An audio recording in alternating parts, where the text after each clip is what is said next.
amanecer, con la textura suave y fresca de tu voz, y en tus ojos ver que no se apague el sol. Cuando los campos mueven sus hojas por ti, yo te quiero adorar, yo te quiero servir. Y quisiera confesarte que tengo condenada mi alabanza, quedarte, adorarte por los siglos eternos, porque tú fuiste a la cruz a salvarme.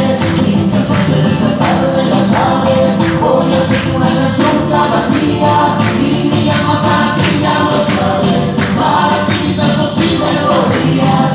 Ahora yo vivo contento, pues tu paz me dio vencer, y la tristeza vuela en ganas del ayer. Mi corazón está completo porque en ti ahora puedo cantar, ahora puedo reír.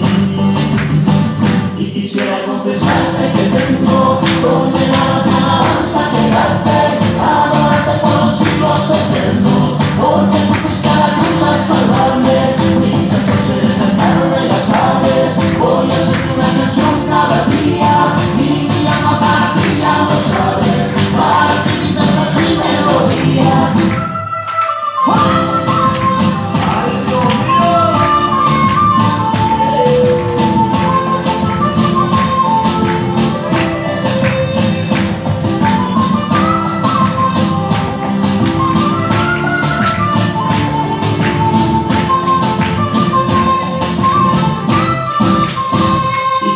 Confesarte que tengo condenada mi alabanza, quedarte,